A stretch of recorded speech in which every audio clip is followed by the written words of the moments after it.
It's another edition of KFC Radio on the Barstool Sports Network. We got a monster episode for you today. Two very good interviews with our boy Logan Paul and Machine Gun Kelly, who I think me and Fights are now both just like fangirls over. I mean, huge fan. I just found plastic in my hair. Like we were just saying off air how me and him are just starting to look alike, and how we kind of look like Mose from The Office, and like it's I don't know if it's good or bad, but it's something. It's not good when you find your hair like a monkey. Yeah, it's like fuck, I just dropped it. It's just like a little black bead. Like I don't know where the hell I could have come from, but I just have trash in my hair. This is getting weird, man. Getting weird. As one of the 4 living members of the Brady Four, the Goodell saga took its greatest plot twist yet. Dave is the winning. I love you saying it like that. One of the 4 living members. Yeah. Oh yeah. Like one of the 4 surviving members of the Brady Four. You're gonna say that for like another 60 years. You guys are all gonna live for a long ass time. Surviving members of the Brady Four. Where you being closer to this saga than probably anybody else other than Dave? What percentage do you put this at that it happens? 0. Really? 0, and unless someone smart gets in Goodell's ear. Yeah. Because, like, he's not going to realize that fucking the worst thing for this, for Dave, I think, personally, Dave might disagree. I think the worst thing for Dave is that this happens.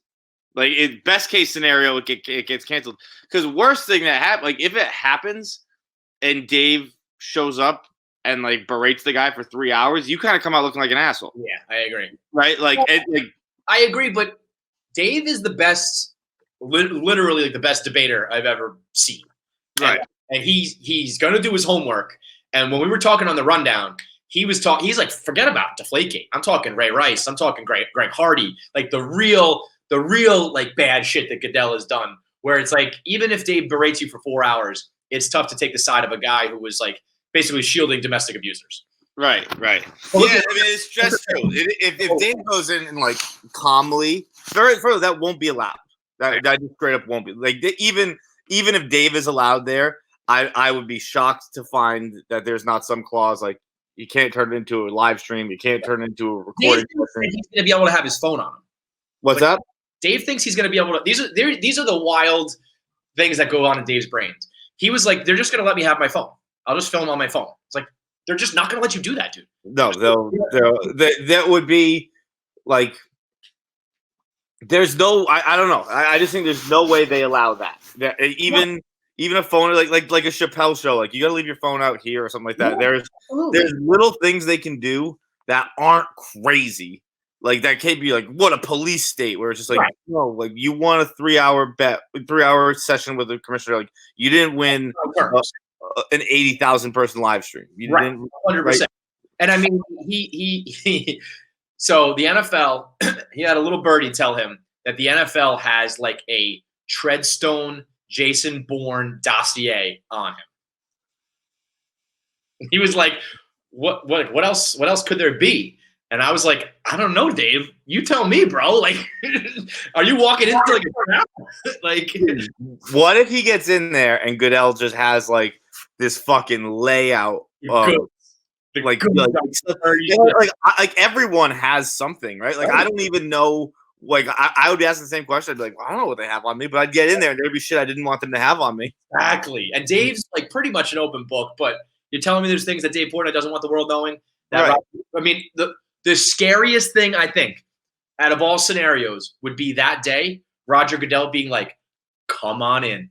Yeah. Bring your people. Have a seat, Dave. I can't wait. But I guess the difference is I had more faith in Goodell as I guess he really is that big of an egomaniac and that big of like a misfit that I figured he would be like, listen, I acted on my Deflategate news and then I couldn't go back on it because I thought I would look like a pussy. Sorry, and just be like an honest dude about it. And then people would be like, okay. And I did kind of forget about how bad the domestic abuse shit was. If Dave just keeps going in on him for that. But I thought that like, let him in your house, just be a normal dude. No one's gonna die. Worst case scenario is you lose your 40 million. You already have enough money for days. Just do this. But I guess everything that even people in the league and all around like the world have said is that he just lacks the ability to even do that. So if that's the case, I've heard from people who are close to him that he's kind of funny. He's like actually kind of a funny, good dude, which is why I was thinking that worst case scenario. And by it's like fucking 5 people have told me that. It's not like everyone I talk to, I'm like, hey, what's Goodell like? People are like, he's pretty fucking normal. And that's what I was like, if he just goes in and it's like, hey, Dave, pleasure to meet you, blah, blah, blah. And Dave keeps being like, fuck you, you suck. And it's like, then you look like the bad guy. And that's why the best case scenario for the NFL, I think, is doing this and making sure you can't stream it or whatever. But like the best case of the NFL is opening the door. Yeah. I think they won't.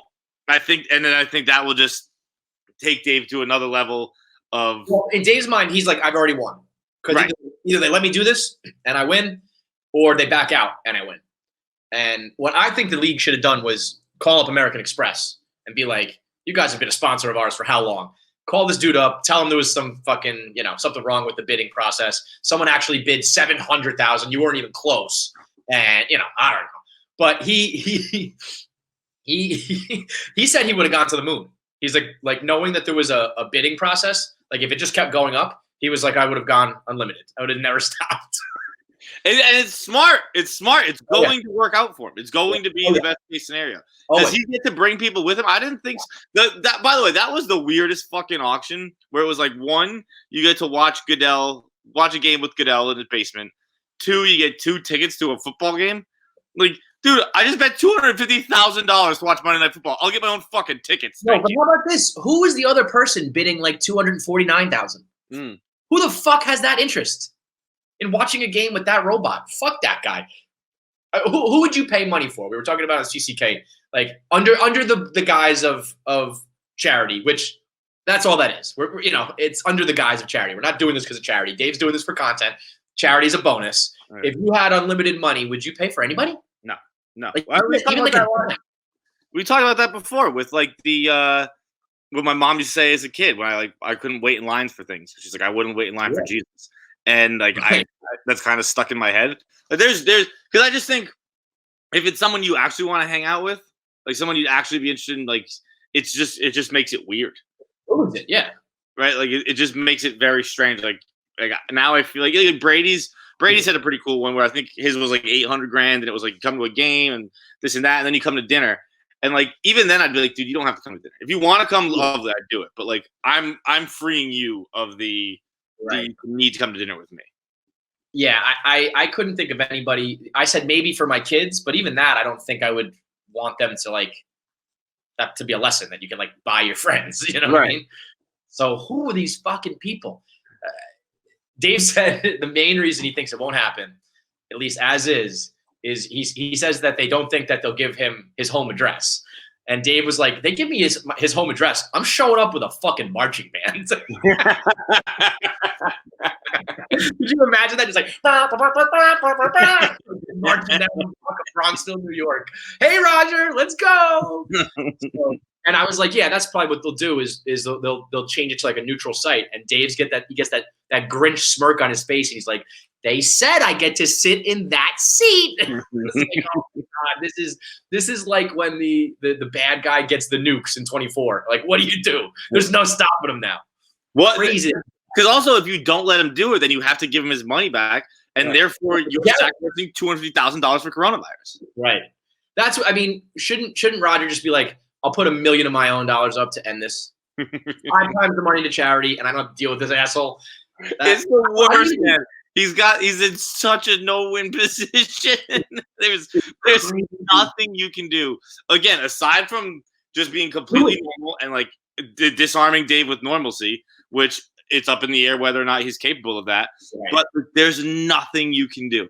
There's nothing. Dave has you like in what it's like when you see I think Barstool Outdoors tweeted a video of it the other day where it's like a snake eating a frog, and the frog's half in its mouth, and he's trying to get away, and then eventually just like he realizes it's over. Like there's nothing. This snake has eaten me, but Dave has eaten Roger Goodell. That's why I think it'll point towards him doing it, I think when you sit down with your team and you run through every scenario, and they are like, dude, literally best case scenario is you doing it. Like, what are you so afraid of? What's gonna happen? I don't think people think like that. I don't think they're as smart as us in this particular situation. Right. I don't think they realize the benefit of just being normal again, if he's capable, Right. and just like just owning up. having Dave be kind of the rude guy in the situation where you're like, you can be like, look, I invited you into my home. I put up my time for COVID response, blah, blah, blah, blah, blah, blah. And it's like, again, Dave is very good at this. So Dave might be able to do it without being an asshole. Or he might just go all the way in and be like, I don't care if I'm coming off as an asshole. Right. But it's a more difficult dance for Dave to do. Yeah. If Roger just sits down, he's like, let's go. Yeah. That puts all the pressure on Dave. Allowing it to happen puts all the pressure on Dave. I still think he's fucked is because I think Dave rises to the occasion every time. So right. You fucked, Roger. You fucked. We're going to get into our voicemails. We'll get into our interviews with MGK and Logan Paul. But first, Tuesday Top 5s are brought to you by our friends over at Miller Lite. It's the only thing keeping us going here in quarantine is cracking open some ice cold Miller Lights every time we're listening to the podcast, recording the podcast, binging The Last Dance. Anytime we are doing anything, Miller Lite is helping us get through this tough time. So whether or not, you're lucky enough to be back out there in the world, if you're opening up, whether you're still stuck in quarantine, make sure you open up an ice cold Miller Lite brewed in Milwaukee, Wisconsin. It's only 3.2 carbs per 12 ounces. Brewed in Milwaukee, where you can celebrate responsibly. And when you're home, enjoy a classic. It's available for delivery today, so you can get it sent right to your front door. You don't have to go out. You don't have to break the rules. Leaves it on your front step like a stork delivering a baby, just dropping that beer off at your house. You crack open a cold one every time you listen to us, whether we're putting out our top 5s, whether we're doing our voicemails. It's always us hanging out with you guys and connecting with the listeners over a beer. So crack open a Miller Lite for KFC Radio. Top 5 today is. By the way, sure you haven't heard it, but you were under the weather yesterday. First of all, hope you're feeling better. And everyone else in CCK was MIA. So I got a call probably like 9 o'clock last night from B Clance. Fucking calling in the righty. Had to come in and do an ad read for Miller Lite. And guess who showed up for it, would you? You knew it was gonna happen. So whoever was listening to CCK yesterday on the KFC radio feed just heard a bunch of Kevin and Jared and Casey and then an Irish John do a Miller Lite ad read. I love it. It's the best. It's the best scarcely used joke. Like we use it just the right amount of time, and it's so funny every fucking time. Girl, and I didn't even go into it. I went into it trying to do it real. Like I was just doing an ad read, me, and I was like, I can't do this. And then I switched it up. First take, bam. Wait, before we do top 5s, how good was Krasinski? He's just the fucking shining star of quarantine. It's unbelievable. As soon as I saw that Some Good News, I was like, fuck, he's gonna crush it. Some Good News got me mad because it was like, God, this is a good idea. I know. I really think that he, when it's all said and done, will be like the most likable person in Hollywood. It's disgusting how likable he is. Yeah. He's up there with everybody else. Like, I bet you can't get a bad word about him. They went all out. All right, this might sound bad. That couple, they were just like, we're fans of The Office. Like nobody was dying of cancer or something like that. They also seemed underwhelmed. I don't think they were grateful enough. Right. They the opposite here. Yeah, they were like, oh my God. Oh. And I was like, are you guys super fans? And then I was like, not to like, I know it's tough if you're going to get married in quarantine and that stinks, but I was like, is one of you sick? Did something happen to your kids? Like, why are you getting this grand ass treatment here? This is the best ever. Dude, that's such a hard position for them to be in, though. I've always thought about that when I was a kid and you had to call like radio stations to win tickets. I'd be like, okay, thanks. If they're like, you're the 17th call, like, okay, thank you. Yeah. And, like I wouldn't be able to muster up that fake enthusiasm. How about the worst part of that thing would be listening to the Zac Brown song that nobody knows yet. That was a new song. What Zach Brown song? He also before this is why I did a video on it too. I don't even think the world was doing a good enough job of recapping what Krasinski did. Krasinski got all the families involved. Then he had Zach Brown show up and play a brand new song for the father to walk the bride down the aisle. And then they did, yeah. I mean, he went all out. I just saw the Office part. But I was like, what do you do when someone's like, this is a new song, it's coming out, like, and then for the next 4 minutes, I'm just gonna sit here playing, and you don't even know any fucking words or anything. Right, yeah. You're at a concert. You're at a very intimate concert with a song you've never heard of. Just play Chicken Fried. Just play Chicken Fried. But yeah, that was. I mean, he is on top of the fucking world, man. And at the very beginning of it, Emily Blunt starts it. She like spins around in the chair, and hits the papers. And he's like, I am John Krasinski. And he pops his head and he's like, what are you doing, Emily? It was like, it's perfect. I'm like, you guys are fucking perfect. God damn it. They are crushing it. So shout out to them. It's an idea that we all should have had. Let's get into top 5 ways to eat potatoes. And I think it's perfect for the way we look right now, because I think we should both be like farming potatoes in Ireland with these. Oh, what are these fucking hands? These are digging for potatoes. Those things are like you would have picked so many potatoes back in the day. Holy shit. I never stubbed a finger in my whole life because they're just fucking low center of gravity on these things. Everybody else is jamming their finger on the basketball. John's popping the ball. Never once have I been like, I jammed my finger there. No. I call it stubbed. I haven't stubbed my finger because they're just stubs already. You can't stub a stub. That's funny. All right. Who has first pick? You. Mashed potatoes. Done. Mashed potatoes, and I already won. I might forego my next 4 picks. Mashed potatoes, forever, king of the castle, top of the mountain, number 1 overall pick, gold medal. Mashed potatoes are the premier way to consume potatoes. End of discussion. End of debate. That's it. Vodka. You got me there. That was a pretty good comeback. Shit. This one we haven't done any research for. We just started this one. Vodka is a little fucking Russian potato vodka. I don't understand how you make potatoes vodka, by the way. To me, it sounds like a lie. Like, I don't even believe. What are you talking about, potato vodka? That doesn't make any sense to me at all. How does any of the alcohol come about? Grapes become wine. Potato. I think anything turns into alcohol if you just leave it outside for a while. Yeah. That's how I think alcohol is made. It's just like, hey, make this in liquid form and just leave it in a barrel for a while, and then it becomes a poison, and you can drink it. like you could have alcohol blood. If I just fucking gave myself a cut, put it in a barrel, and just sat it outside this garage right now, that blood could get you fucked up. All right. My second pick, I'm going to have to go with the waffle fry. Boo! Oh, yeah. Boo this answer. Oh, no. Well, the waffle fry is the like unsung hero of fries. I'm not going to go with just straight McDonald's fries. I want to go with something that's like a little bit of a delicacy. I like when they're cooked to crispy perfection, and while you have buffalo wings and you can dip it in the buffalo sauce and the blue cheese, it almost becomes its own. It's not even a French fry to me. It's almost like when I made that the waffalo sandwich down in Atlantic City, and I just had the waffle fry be the bread on top of the buffalo chicken sandwich. It becomes a whole other food to me. I don't even think of it as a French fry. So the waffle fry is almost like a latke, like a potato latke. I'm going with a Jewish answer here almost, because the waffle fry is such a different consistency to other French fries. It's the only waffle fry I'll ever even entertain is the Chick-fil-A waffle fry, and I'll dip that in a Polynesian sauce a couple of times. But aside from that, no, not for me. What do you got?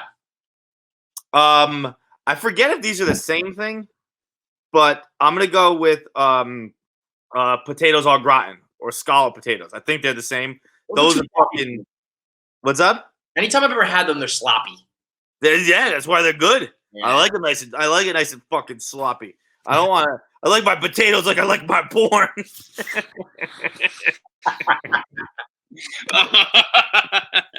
Christ. It's like A potato au gratin or a scallop potato. Again, I think these are the same thing, just different words. I'm not positive. That's like, you're classing it up. Like a fucking waffle fry. That's some fucking elementary school shit. Yeah. These things, they're always served over like Bunsen burners or whatever they're called. They're in a metal fucking thing with a fire below it. You got a big nice silver spoon. It's Christmas or it's Thanksgiving or someone's dead probably. That's where you're fucking getting these kind of potatoes. It's one of those things. I'm still, even though I know it's au gratin, when the time comes for me to order it, I'm like, potatoes au gratin?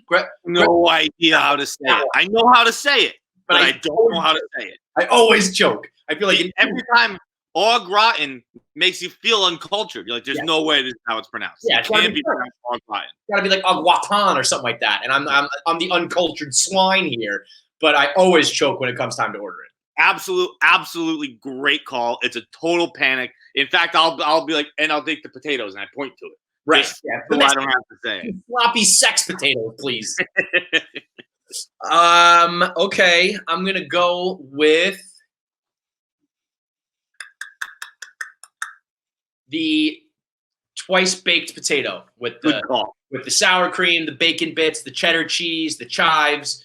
That is that's another all-time classic that I think when you do it right. And then when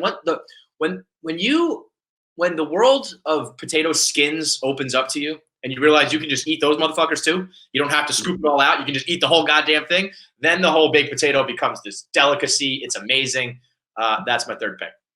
Fuck. Okay. I don't know what this one's called. Probably should have done research for this. It's not hash browns, but it's a breakfast thing where it's like skinny pieces of potato. Well, okay. So there's hash browns. Then there's like home fries. No, it's not home fries. Peppers and onions in it and shit. No. Fuck. If I don't know how to pronounce this, I can't have it. That's the rules. Those are the rules. Everybody knows that. Breakfast potatoes. I mean, home fries are good. Potato latkes. It might be latkes. You have it with breakfast? Yeah, but like I don't regularly. It's rare. They're like very thin. It almost looks like shaved potatoes. It's not a potato pancake. Fuck it. I'm skipping it. I'm just gonna go potato chips. Oh shit! Yeah. What a horrible oversight by me. That would have been my number one pick. Oh my god! I clearly have some mental block when it comes to chips, tortillas, potatoes. I don't know what these things are fucking made out of. Oh my god, that's devastating. Yeah, and if I can specify, baked Lays. I love a baked Lays. It's a half bag. It's bullshit. They're running a real racket with the baked Lays company. But a baked Lay, far superior to the actual chip. No. Yeah. No. No, baked is like you're eating communion chips. No, they're so much better, dude. They're not even close. They're so much better for one, eating, but even more important than that, two, they're so much better for putting on sandwiches. You get like 2 baked Lays, you cover a whole sandwich. It's beautiful. I don't put chips on my sandwich. I bite and bite. No, I don't remember. I got into cooking sandwiches for a little while at the start of quarantine, making sandwiches all the time. Great sandwich maker. And then I put the chip on there, but I don't go out of my way. It's got to be all the ingredients got to be right there. All right, my fourth pick. Can I go with just regular hash brown then? Sure. Yeah. All right. Because I want to have potato for breakfast as well. And I think this is definitely low brow, like trash of me. But I think like the Dunkin' Donuts type, like the or like the McDonald's type. That's just like shaped like a fucking hockey rink. Yeah. Those ones are really good. Those are good. Those are kind of what I was talking about, but they're on a plate rather than they're not as packed as like you couldn't hold one. Right. It would flop over. Right. It's like they're almost like individual. Like it's all like very thin potato. I don't like someone's gonna know what I'm talking about and they're gonna know they're delicious. Number 4, I'm gonna go baked sweet potato. I like a sweet potato. I like my carbs complex, son. I'm a like a late bloomer when it comes to sweet potato fries. I've like only recently discovered them, and I love them. Love them. There was sweet potato is so far superior both in health and in taste. And sweet potato, I leave that last. I get a baked sweet potato with steak or whatever dinner I'm getting. I always eat that last, and then that's my dessert because it's fucking delicious. Got just enough for the sweet tooth. We can go like, all right, this is dessert. You ever get sweet potato with like a syrup dipping sauce? Yeah. Oh, that is actually like a full blown dessert at that point. Right. Yeah. Some people put like cinnamon on it too, on like cinnamon, maybe a little syrup. That's fucking. It's candy. Candy. I think it's what they're called, like candied yams, right? No. Yeah. Yeah, but those are basically the same shit. Yeah. I mean, I think I'm grabbing a fucking steal with my 5th and final pick of the McDonald's French fry. Yeah, I mean, I'm not a fry guy. I mean, fries are. I've forever been in the camp. I knew we had to hire Tyler when he started his blog. I follow Tyler on Twitter. I've started following Tyler on Twitter just because, like, when I was following Coley was it was all Tyler retweets. Yeah, it was like Coley didn't even tweet. I was just like, this dude is fucking hilarious. So I followed Tyler, and then shortly thereafter, he started a blog, and I forget what it was called. It was like staring up at your bedroom ceiling or something like that. Mm-hmm. And he would have some fucking hilarious blogs. But the one that I was like, this is unbelievable was like, fuck French fries. And he was like, he was talking about how if French fries are so good, then why do they just give them away? Like everywhere you go, it's just like fucking heaps of fries. He's like, what is it? Like, oh, you bought a cheeseburger? Here's some fries. Oh, you came into our store? Here's some fries. Oh, your mama got tuberculosis? Here's some fries. And it was like, I was like, you're so right. He perfectly encapsulated what I'd always been thinking about fries. Right. To this day, one of my favorite blog posts ever. But I won't go out of my way. I won't be like, fuck your fries. But I will very regularly not get a meal. And I'll just get a side like cheeseburger like for $1. Yeah, I mean, I do that as well, but I think I think you kind of answered your own question. It's like the reason why like America is obese, the reason why we are fat slobs, the reason why McDonald's is worth trillions is because of that crispy golden fry. And when they get it right, man, when they get it right, it's unstoppable. And the value I'm getting there with my 5th round pick. I knew you weren't a fry guy, so I knew I was going to be able to pick it up late. But I mean, you're not taking any fries? No, I got no fries. What about tater tots? You gonna take tater tots? I felt bad leaving that on the table. That would have been my other choice. I might, if I could go back, I would maybe. I kind of panicked with the waffle fry. I probably should have gone tater there. I might take a tater, but oh god, this is a tough one. Tater would be. It would be disingenuous for me to choose it. Well, a tater is delicious. Like a loaded tater. Like when you get the appetizer where it's like you gotta eat it with a fork. You can't eat these, but yeah. Mm-hmm. So loaded tater tots that you have to eat with a fork. I don't want to be picking like fucking one. I want that shit to be so heavy and so weighed down with sour cream and cheese and fucking bacon bits that picking up with my fingers is just off the table. It's an impossible feat that I could never accomplish. I'm going to throw in a caveat that with my McDonald's fries, I will be cooking them disco style with the mayonnaise. It's with cheese fries with gravy, and then I do mayonnaise and ketchup. Oh, change my answer. No. Yeah, poutine. You were locked in. Poutine. You were locked in. You were locked in. 5th answer is change. Tater tots off the board. Poutine. Winner.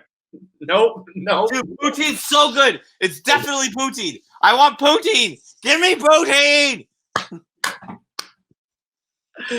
Judge's ruling. You can give the man his poutine. He can have it. I'm going to start kicking my feet. No.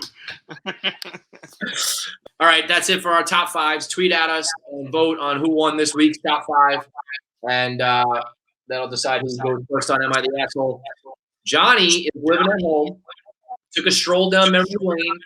Opened up some sort of time capsule, as I understand it. It was no. It was like my mom was getting I don't know, something refurbished because we're moving and they want to put it in a new house and shit like that. And so we had to empty this fucking thing. I guess technically kind of a time capsule. It was this fucking I think she called it a secretary's desk, but no one's gonna be able to picture what the fuck that is. I actually know exactly what that is. You do? Yes. Okay, so it was the secretary's desk, and it was just sitting in our garage, hadn't been open in forever. So we're just kind of like emptying it out and looking at things as we go through it. And my mom saved I guess it was in the paper the day I was born, and it was kind of like fortune telling, I guess. So it was this. I guess it's just something in the newspaper for all kids born that day. It's like this is going to be your future for every single child born that day in the town I live in, which is fairly sizable. Right. But everyone else seemed to think that it sounded exactly like me. I disagree. I don't think it does. Well, John, okay, let's go. Okay. So the headline is "Those born today make opportunities." Not sounding a lot like me. Yeah. Born today, you are a strong, vibrant, hardy individual. You are always determined to get the most out of life, especially when the odds are against you.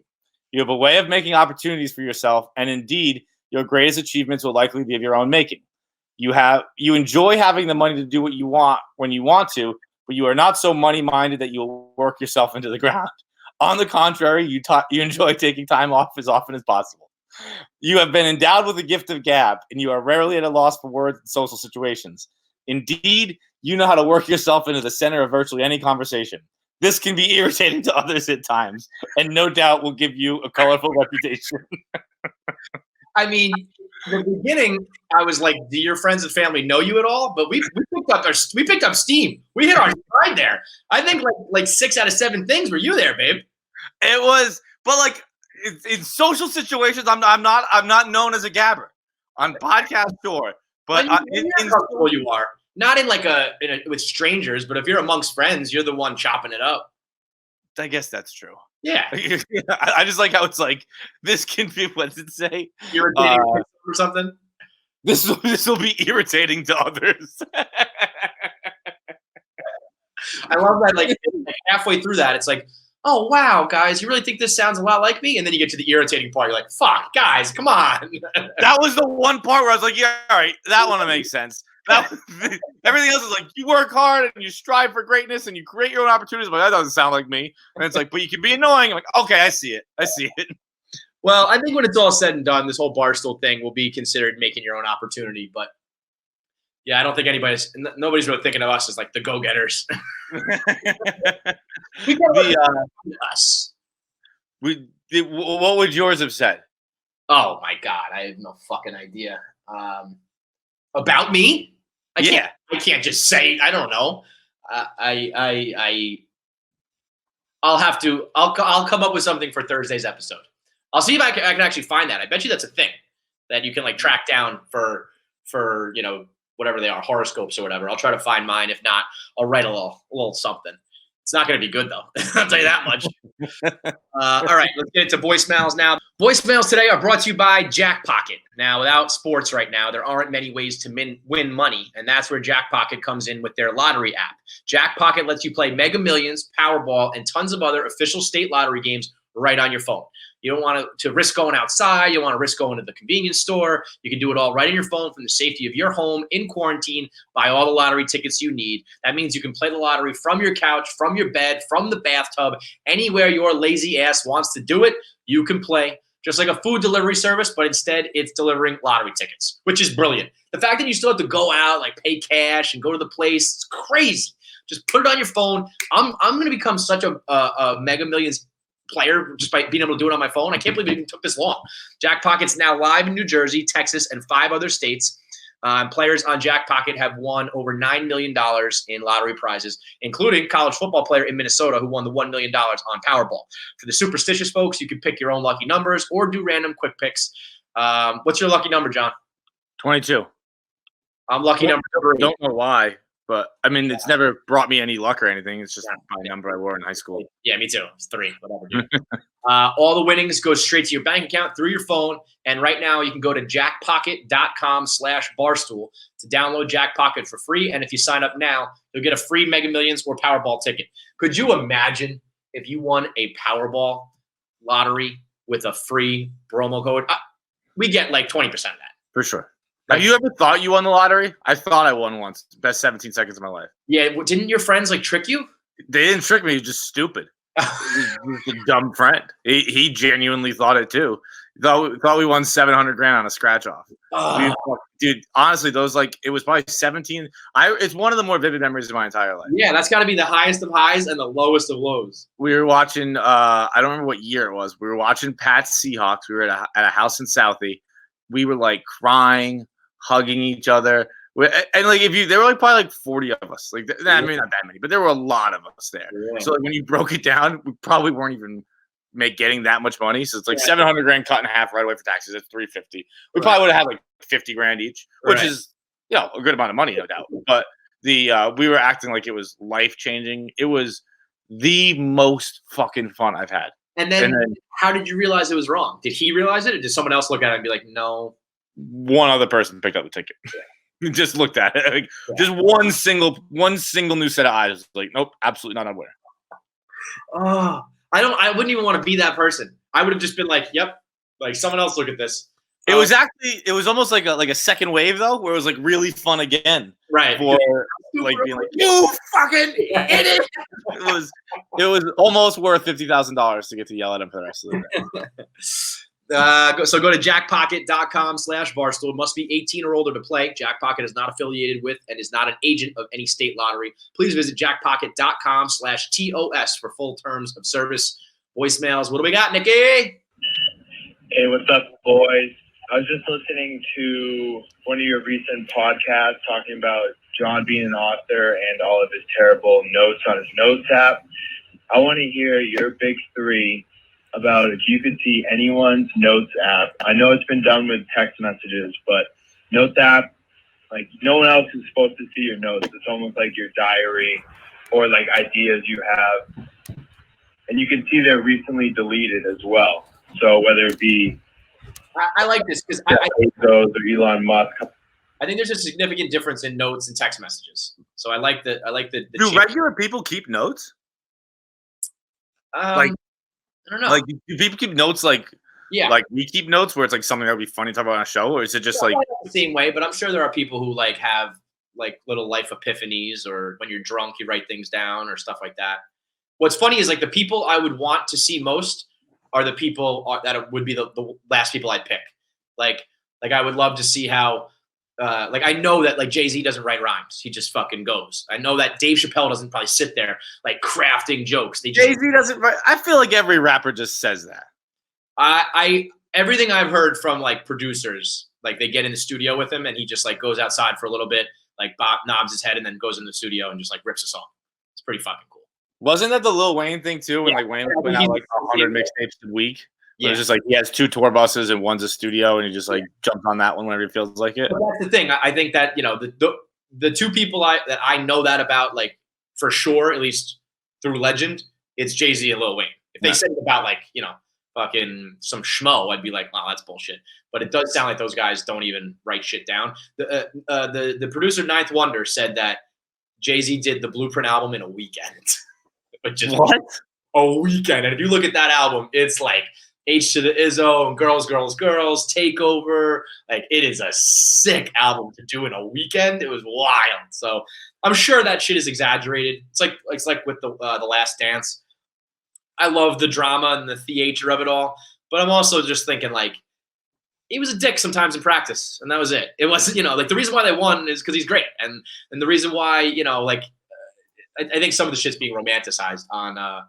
Dude, speaking of the Last Dance, someone had a tweet, and it for some reason light bulb went off my head where I was oh yeah, this is fucking dead on. They say the most impressive statistic of Michael Jordan's career, the most impressive thing Michael Jordan did in his career was go 200 in AA baseball after not playing baseball for a decade. Yeah. That I never thought of that. I always thought of it as laughably bad, laughably bad run of sports and all that stuff. That's fucking amazing. I bet he just stayed the course. I don't think he was ever going to be an all-star, but I think he could have made it to the bigs and be on a team as the 25th guy or something like that. That's what Tito said, right? If you got 1,500 ABs, he would have made the bigs. Yeah, I mean, I just think he was that much of a fucking freak that he, and he was only whatever. It's obviously not comparable to Michael Jordan or anything like that, but I remember it's probably been about 10 years. A little more, 12 years maybe since I played competitive baseball. And last year We were at Fenway Winter Weekend. I probably haven't swung a bat or anything like that. Like I haven't gone to a cage, haven't done anything. And we were at Red Sox Winter Weekend at Foxwoods, and I was like, all right, I'll just jump in the lowest speed. I forget what it was. I think it was like 60, but I don't know for sure. I'll just jump the lowest speed, hit a few ropes, and then I'll move up because I get my swing back. I didn't I didn't put a single ball in play, not one ball. And it's been about as long as Michael went without playing baseball. It's been about 10 years. It was a low cage for children, and I was right on everything. Every single pitch was tipped straight back, but it was like you lose just enough of that, and it's like, okay, I'm done. I can't play baseball anymore. Cannot do it, man. Get in there with people who have aspirations for making the bigs and people who are legitimately paid athletes. To go 200 is insane. Yeah, I mean, that must have been such a fucking mockery for some of those guys to just be like, what the fuck? What the fuck, man? Did you see the clip of MJ getting Griffey's signature? I did not see. I didn't watch last night, but I have seen that clip, yes. I mean, that clip is – I don't even know if that was – I only saw one episode last night, so I don't know. I just saw it on Twitter. I mean, for him, he gets up and it's like, where's Ken Griffey at? And he, like, parts through the crowd, interrupts the media – like, can I have your autograph? Oh, baby. That is got to be one of the cockiest moments of all time. Like, how does Griffey walk out of there not thinking, like, well, I'm the greatest fucking ever? I think it's arguably the second greatest logo featuring a person, right? The swingman? Oh, yeah. Swingman to Jumpman? Yeah, I would think, yeah.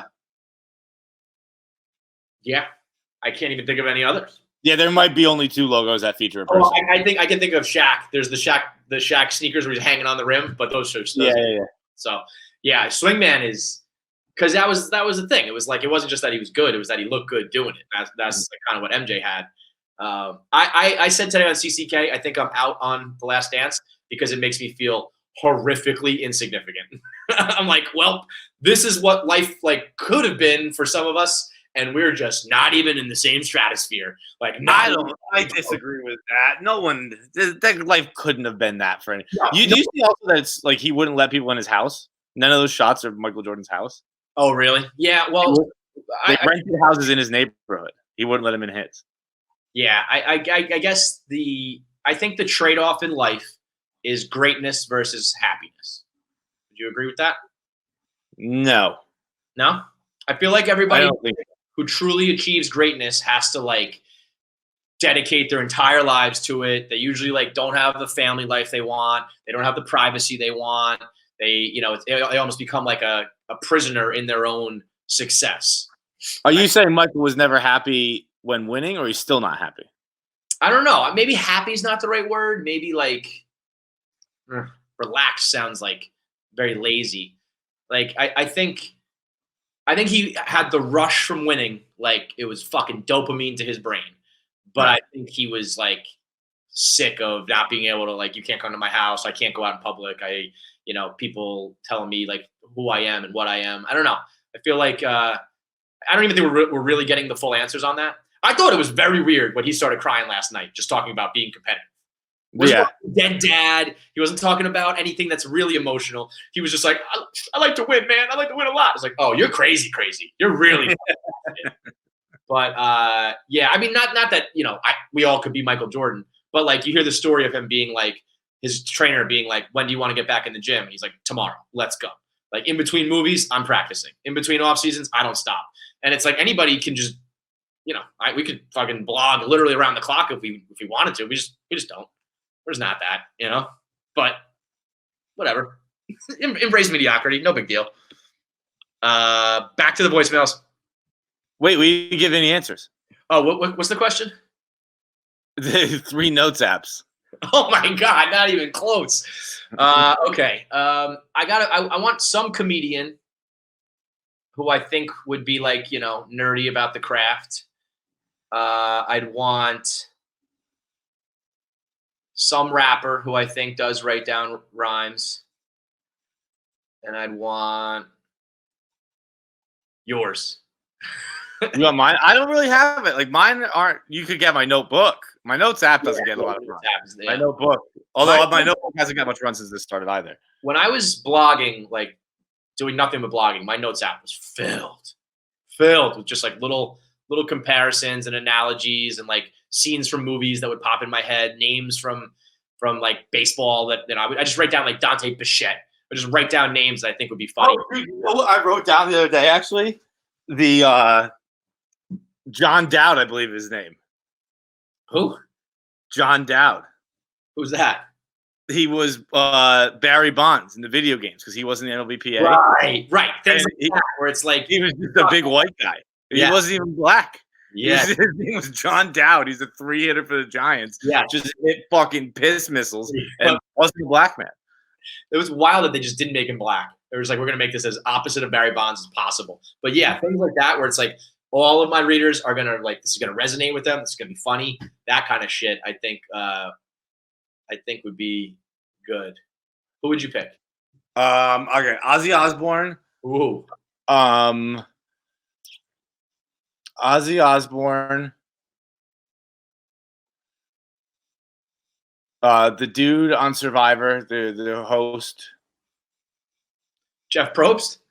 No, change that. Gordon Ramsay. Ozzy Osbourne, Gordon Ramsay, and Zdeno Chara. I bet Z's got really interesting ones. What the fuck? That is you got a beautiful mind, dude. I'm gonna go Ozzy Osbourne, just because one, I'd be the first person to ever communicate with him in 15 years. Yeah, that's true. Like the first person to just realistically hear what he's saying and get his thoughts out. Like, oh, okay. His notes are just like, no one fucking listens to me. It's just the notes of a crazy person. It's like, no one fucking listens to me. No one fucking listens. He's like Howard Hughes, like bringing the milk. Gordon Ramsay, I think he'd have intense like things he just hated, like just really angry notes about random people in the street. I think that'd be very funny to read. And then Chara's just such a big sweetheart. I bet he's got like the recipe for world savior in there. Oh wow. And just poems about birds. I would go like, I'm gonna assume that they use it. I think I'd like to see the ramblings of Kanye. I think the caller set Elon Musk at the end there. I would like to have Elon Musk's notes just to blog it. Elon Musk. Elon Musk's notes are less legible than fucking Ozzy Osbourne's. They would be such nonsense. They'd be like helicopters that can take you to the Mars with babies, like all this dumb shit that I can blog and be like, look how fucking stupid Elon thinks that thinks that's gonna happen with his babies. Get the fuck out of here. One of the greatest crocs in world history will go down that we ever thought Elon Musk was anything. Trent, I used to think Trent was crazy. I was like, all right, Trent, you're going a little overboard on this guy. Like, he stayed the course. Trent read him right day one. Because you know what happened? He became a celebrity. I don't blame him either. Like, if you were a scientist and you dedicated your life to the books and the pencils and the calculators, and then all of a sudden you were like the cool guy, I'd be like, yeah, fuck science. I'm gonna go party. I'm gonna go Joe Rogan. I'm gonna fuck girls. I don't want to do science shit anymore. But we get Grimes pregnant, dude. That clip of him telling Joe Rogan how to pronounce his child's name, and Rogan straight up rolling it, uncontrollable laughter. Not like haha, that's cute. Like straight up belly laughing as he explains how A is pronounced Ash. Is unbelievable. Like if you're asking someone about their child's name, and the question is it just a placeholder? It doesn't get ruder than that. It's perfectly acceptable. It's the only accurate way to discuss this name. But to say, like, is it just a placeholder? And then belly laughing in his face. If you have to, there should be one question and one answer about it. It should be, what's your kid's name? And you say it. That's it. If there has to be a further discussion, you've done it wrong. So get the fuck out of here, Elon. Dude, when he goes, Rogan had two lols. It was like, I forget if it was after X or if he said AE is for Ash. Yeah. And then he goes, and then the last part, that's my contribution in honor of the greatest plant ever created, A12. And Rogan fucking loses it again. Yeah. And then that's when Musk finally gets offended. He's like, no, it is. It's the greatest plant ever created. So, dude, he's not laughing at your take on fucking aero engineering. Child's name. Dick. What a fucking asshole. Give me a break. All right, let's go, Nick. Okay, so I'm sitting here with my wife, and we're talking about butt stuff. just kind of introducing butt stuff. We haven't done anything yet. Then I ask, hey, you've probably put a finger around your butthole before. Like, how did that feel? And she's claiming that she's never put a finger around her butthole or in her butthole, which I assume 90% of the population has at one point put their finger near their butthole and then in their butthole to see how it feels. So what do you guys think? 90%? 20%? Am I an outlier here? I think it's 90%. She thinks it's way less than that. Who's right? All right. Eva. All right, this is a great question. First of all, I think this isn't for pleasure. This is just out of curiosity. Yeah, right. I mean, you're the guy who fucking bent over and looked at it in the mirror, right? I was 7 years old. I just want to see what my butthole looked like. Yeah, this is pure curiosity. I think it's crazy to get married before you've had that conversation. My wife was like, I've never put a finger in my butt. Like, we're not married. If I'm talking to someone and they're talking about putting a finger in their butt, we probably met that night. Like, there's no way I'm walking down the aisle. That's like day 2 shit these days. Give me a fucking break. I'm not talking about just girls, I'm talking about just guys too. Like, just friends. This stuff is fast conversation. That's light work. I think it's a very high number. I think it's a very high number. I think it's only natural to explore your body. I think everybody's finger in their butt. I think it's 100%. I think 100% of people, except for this woman, have put at least a knuckle in their butthole. It hurts to laugh. Like, it probably happened before you even hit puberty, or like as the time you hit puberty. Like, it's not a regular thing that's like happening in the shower. But like when you were in middle school, you're like, what the fuck is this all about? Dude, when you're a little kid, you're a baby, you do weird shit. I've seen it. You've all 100%. Now that I just remembered like what my own kids have done, I'll reach over, I'm slapping it. Put that away. Stop. Don't touch that. Don't touch that there. Put that away. 100% of the population has fingered their butt at some point. Back. Like this wife is telling me she's never even touched a sharp poop. Come on. Absolutely not. No, last voicemail is brought. Come on, you've touched a sharp poop before. Oh, stop. Last voicemail is brought to you by Rad Power Bikes. E-bikes are the future. No, but Kevin, hang on. But you have.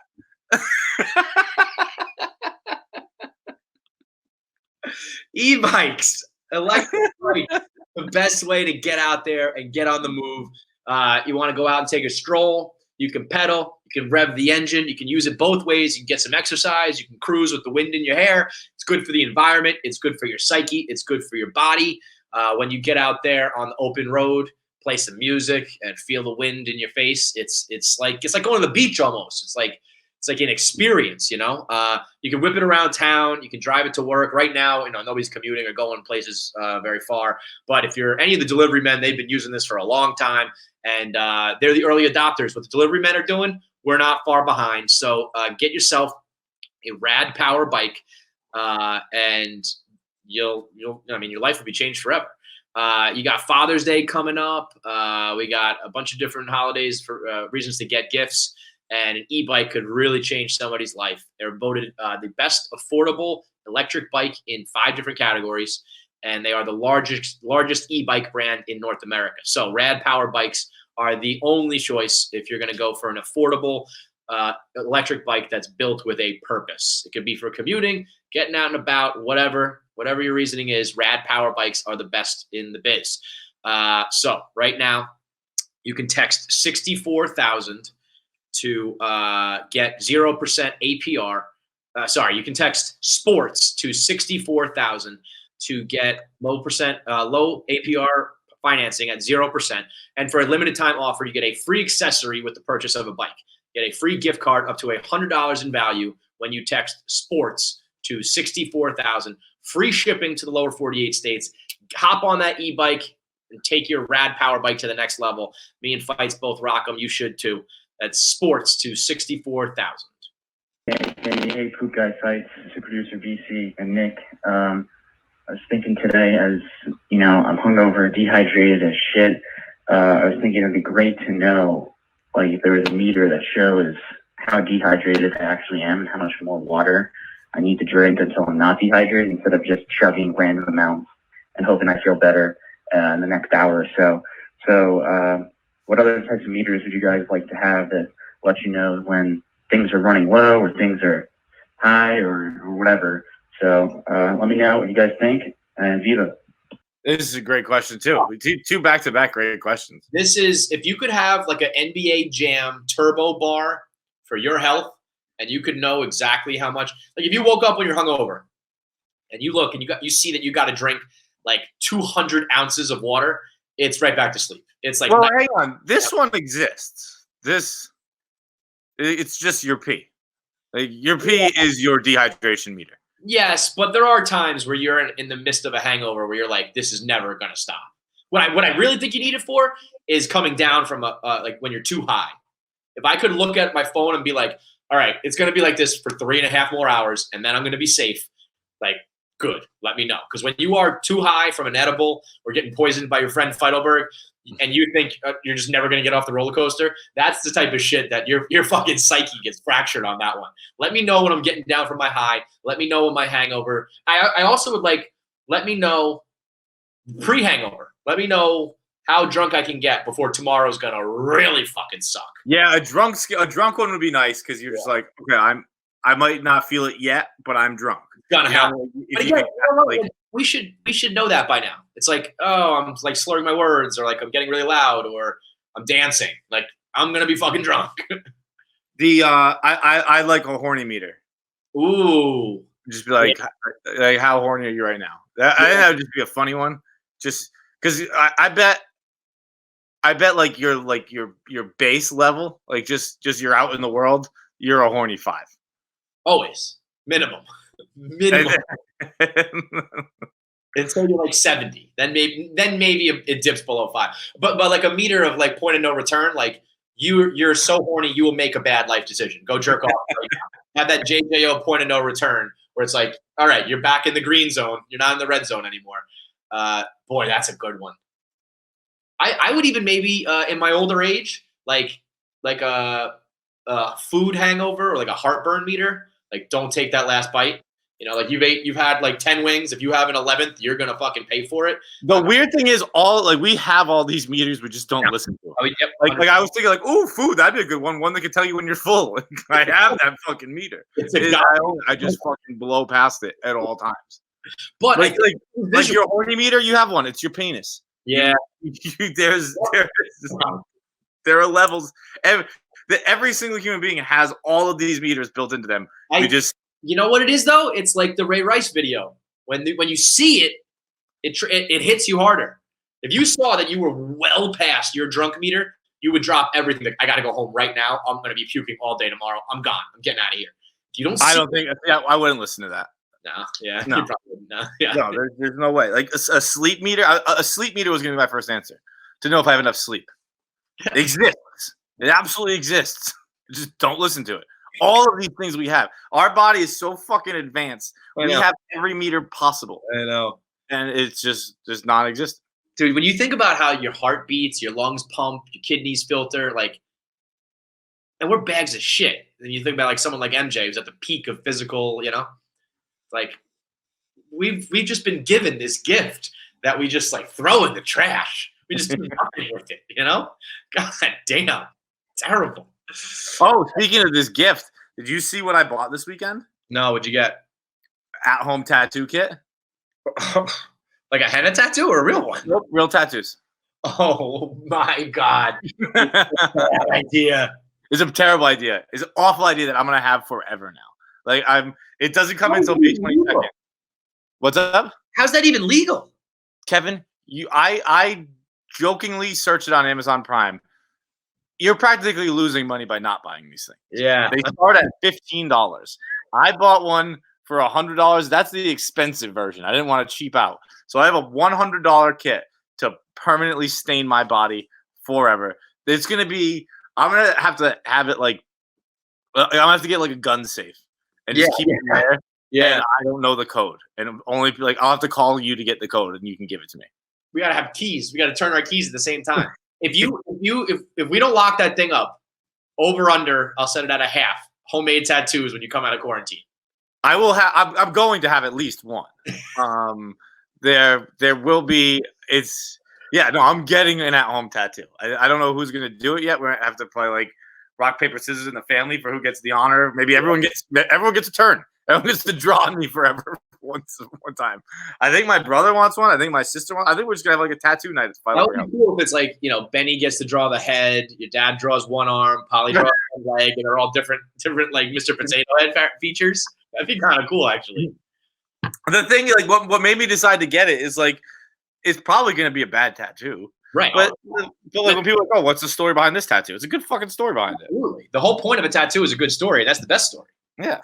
We were living together for months and decided to start inking each other up, injecting ink into people's skin. All right, let's get into our interviews. Speaking of tattoos, MGK, Machine Gun Kelly, he's loaded up with them. This interview is brought to you by Screwball Whiskey. If you're looking for the perfect drink to enjoy during your virtual happy hour, if you consider yourself a screwball or a misfit, or you were voted class clown, if you just want to have a nice shot of whiskey with a nice little subtle flavoring, whatever your reason is, Screwball Whiskey has you covered. It's warm and welcoming aromas of a peanut butter blend that blends perfectly with the whiskey to make Screwball Peanut Butter Whiskey the #1 whiskey flavored on the market. It's American. It's peanut butter flavoring. It's savory and creamy. It can take the edge off just enough. You can shoot it. You can mix it. You can drink it in a snifter, whatever you want. It tastes amazing all by itself, neat, on the rocks. Or you can mix it up. If you get some grape juice, some grape soda, you do a little peanut butter and jelly. Just the perfect amount of sweetness without a lingering, heavy finish. Right now, you can get your Screwball Whiskey. It's Screwball Spirits, LLC in San Marcos, California. Whiskey with natural flavors and caramel color, 35% alcohol by volume. The original and most awarded peanut butter whiskey is now available near you. At 70 proof, Screwball Peanut Butter Whiskey is the perfect shot or perfect addition to your favorite cocktail. Pick it up at your local store or get it delivered today. Ready to get screwed? Go to screwballwhiskey.com for more info. It's Machine Gun Kelly. One of my favorite interviews we've ever done because I think he's a deeply complex dude, and I truly mean it. We said it several times during this interview, but his new song, Bloody Valentine, is such a fucking banger, and I really, really hope for him that this second act in like the punk rock world is just as good as this first single, because how fucking sick would that be if you were like trying to be a rapper and you kind of made it, you've already had success, and then you just pull a fucking 90-degree turn, totally different style, and you just blow the fuck up. It'd be awesome. If this song's any hint, that's what's gonna happen. Yeah. I listen to so much punk rock, and I listen to this, and I was like, this is fucking awesome. This is a heater. I mean, he explains it in the interview, but it's basically Mr. Brightside 2.0, which is one of the highest fucking accolades you can give any song. So let's talk to him, MGK. What's up? Yo, what's up, man? What's good? How we doing? How we doing? Fucking awesome. Yeah, awesome. That's good to hear, dude. I'm gonna call my shot right now. First of all, you go by MGK. What should I address you as? Yeah, MGK is cool.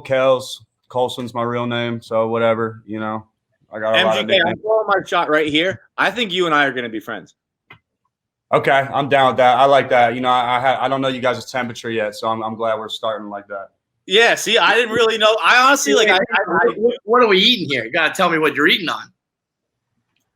They just made me some. What'd you make me? What is this? Brussels sprouts. What is it? Oh, it's like pasta salmon. I'm loving that. I just eat the shit. Yeah, listen, the temperature is good. Then I like this whole vibe right now. John's feeling good. I like you eating. We're good. We're gonna start off on the right foot here. This is good shit. Are we on right now? Are we doing this shit? Yeah, we're on. We just roll. Okay. I noticed that you sent over to your neighbor. You tried to be friends with him because I saw you got in a little bit of a parking war, which I'm dealing with now myself. So I want to get the scoop on what your neighbor's doing because I got all sorts of problems over here. Oh yeah, I'm good at these type of things. Is it a house in front of you, next to you, or what? And what's the parking issue? Right across the street, and we live near the train station. He accused me of driving from another town and parking in front of his house to walk to the train station. So he left a note on my window saying, like, you're not from around here. Don't take up my parking spot. And I was like, motherfucker, I live next door. Oh, hell no. That's Right. super aggressive, dude. Right. So I went back to my car and I wrote a response note and I put it on my car facing his house so that he would see it. And we came out, we had words and the whole nine. But he felt stupid as fuck when I was like, I live right there, dude. It was great. Damn. Yeah. Mine extends. I mean, I'm in a bit of a predicament because parallel to me across the street is him who has a problem or had a problem. We've solved this, but right next door, and they might be outside right now. Oh shit, the guy is outside. But this guy fucking the whole family fucking hates me, dude. And I'm like, I have so many problems with your fucking house. Fuck my house. Your fucking house looks crazy. Fucking, I can't even. And Dude, he's outside smoking a cigarette, and like we're like within like a good 10 feet of each other. So I'm not, This, but yeah, over here it was basically like, a lot of us live in this house, and each of us have multiple cars or a bunch of motorcycles, and like, it's just, I mean, it's got, I admit it's got to kind of be unpleasant sometimes. And that was a cool thing, though. I heard how you sent him a bottle of Dom and was like, let's be friends. So that's cool. Yeah. But you know what? He's new on the block. So we should have met when he first moved in, you know what I mean? Just to make it clear, like, hey, I am your neighbor. And would you do something like that? Like someone of your status? Like, do you go over with like muffins and be like, welcome to the neighborhood? I feel like you're too big for that. Yeah, I do that. You do that shit? What do you bring over? I know the people on my block. I also know who doesn't like me on my block. But like, and it's half and half. It's half and half, and that's okay. But like, there's this kid right here, a couple houses down. He's probably like 12, 13. But like, dude, every time I see him outside shooting hoops or something or skating, I'll come skate with him or shoot hoops with him and stuff like that. Like, yeah, you seem like a very friendly dude, and I feel like that kind of translates into your work because it seems like you're doing music with like everybody. You know everybody. You're collabing with everybody. Is that because you're like a friendly dude?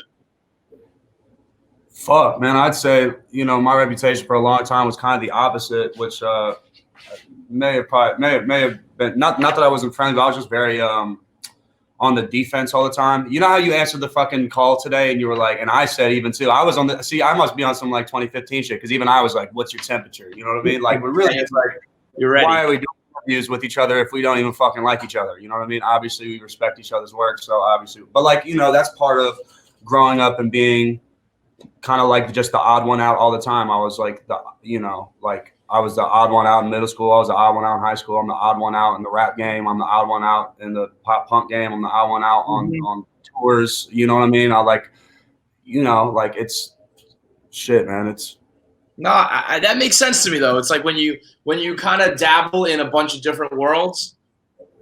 If your whole life, if even from down to your home life, you're just like the odd one, you know what I mean? You gotta think about, I'm the only blonde one in my whole fucking family. It's just like I was always odd, you know what I mean? Like, I was the tallest one in school, but I wore the same outfit every fucking day. I was the most awkward one. I was always the one with like dreams way too big for someone to even understand. Like, I would be, I'd be in high school writing these raps or middle school writing these raps, and I'm like, I'm gonna be the biggest thing on the fucking planet. And everyone's like, dude, how could this little fucking dork who's sitting right next to me be anything? Like, this is but I was so lost in big dreams that everyone just thought I was crazy. So, I grew up on the defense.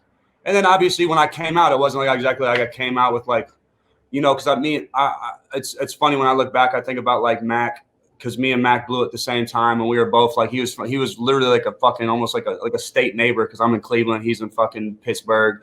We ran each other into each other's cities a couple of times and hung out with each other back before we ever blew up. And like, he was always like just fucking just nice with the bars and just a nice dude. And I was always kind of like, I grew up just rapping in the streets and shit. So all my shit was really kind of, I was already damn near about to fight everybody because I would be the only white boy in a battle circle. And like if I said something too crazy or someone was losing or someone was whatever, like people don't want to, Yeah, no, that makes sense. lose to me. So I'm already just kind of just fighting just to get my respect. And so it was like, I was kind of like the guy to root for, but also the guy to hate. And I just took an interesting path. So I think I had to find myself, be confident with myself, and fucking just to not be on the defense anymore and just be like, that was a really long explanation. I'm very sorry about that. No, I find Do you think like the interesting path leads you to leave? Like I was going through your catalog the other day, and like you have to be the only person who's dabbled in like you have songs with fucking Tech Nine, Kid Rock, Camila Cabello, Haley Steinfeld. Travis Barker. You go through everything. Do you think there's anyone who's like crossed that many genres as you? No, I think no. I no, and obviously, you want to speak on it as it's happening, and you want to be like, but look, I'm defying a genre, or look, I'm not sticking to one thing, or like, look, when I release something, you have to question, okay, well, what's this release going to be? It's not like a predictable, easy click. Like, okay, well, I know what this is going to sound like. But a lot of people, it scares a lot of people at first because you're like, what the fuck? You're all over the place. But it's like, I just don't want to, there's a reason why 10 years later, speaking on right now, like my label hit me and there's more clicks on your name right now that's up by like 29% than ever in your career. And I'm like, This is fucking crazy. Even me, I feel so new, you know what I mean? Like probably because I just found myself and it's exciting again. It makes me be like, when you think that I'm happened? excited for the world to hear my, more of my shit, you know what I mean? Like just from my head and from my musicianship. Go ahead. What do you say? When do you feel like that happened? Because I as a fan, just on the outside, I feel like recently it does feel, I don't want to say you popped because you've been on the scene for a while, but something changed, right? Was it, I don't know if it's when you went maybe a little more punk rock or if something happened on social media, maybe the battle with Eminem, whatever it might have been, something changed where I feel like you went to a whole new level. Yeah, I think it's all those things combined. I think it's I think you finally not just recognizing the person by their face or the name and being like recognizing like that there's talent and recognizing that you're a fan of maybe some shit that, like even if it's to the movies that I've done or, like those, it gets to a certain point. Cause I'd say my face popped right when I came out. Cause from the jump, even when I blew with Wild Boy, it was like, I would be on beaches in the Caribbean or I'd be touring in like fucking Russia. And I mean, we'd get mobbed everywhere. Like everyone would be like, oh shit, like I know your face. You know what I mean? Even if they only know the one song at that time, it was like they knew the face. But yeah, I agree. I think that the respect and all that shit kind of came recently, which is really cool. Yeah. I mean, respect on a broad level outside of like just the kind of the cult fan base that we have. I feel like I kind of dove into more with the battle with Eminem, and then when I learned more about how you're doing like the more punk rock vibe, I realized it was like you're not really what I thought you were when I took the time to really take a look at it, and that there was a lot more and a lot different. And it's awesome. I mean, the new single, Bloody Valentine, is fucking fire. That shit goes. And I'm not just that shit goes off. Dude. Yeah, I'm it's so fucking on the show. It's a fucking heater. That's why I said we're gonna be friends, man. I was like, the second that came on, I was like, oh, I did not fucking expect this. I didn't know what I expected, but I did not expect this. And Bloody Valentine is fucking awesome. Okay, well, wait till you guys see the music video, dude, because you'll find out whose foot that is, and the fucking the foot on the cover of the art. Yep. Step on your face. But just the video itself, man, it's cool. It's some cool shit. You've been doing some cool shit. I was gonna say, what day is it today? Yeah, hopefully in the next week or two, it'll be out. Speaking of cool shit, you're doing shit in quarantine, and where you're kind of doing covers and things like that. One in particular jumped out at me, and I think everyone is the Marilyn Manson Rihanna song. How fucking weird was that? That was dope. Dude, that was the craziest shit ever. I was like, first of all, it's jarring. I'm talking about my performance, to be clear. I'm saying, how crazy is it that of all songs that's in Marilyn Manson said? You could hear it in your voice where you were like, oh, okay, all right. Like I didn't expect that one, but let's fucking go. I said every part of that video. It's I don't know. Was it 2 minutes 30 seconds, something like that? Yeah. But from 1, FaceTiming Marilyn Manson, to 2, Marilyn Manson requesting Rihanna, and 3, your cover of it, I thought were all 10 out of 10. Like that was fucking. Awesome. And again, this was where I was talking to Kevin last night about getting to interview, and I'm like, he's a lot different than what I thought he was. He's got some fucking awesome shit, and I was floored by that, floored by Bloody Valentine. I'm a Machine Gun Kelly diehard now. You're a stan. You're an MGK. I'm a fucking big stan, man. Big stan. You know what, man?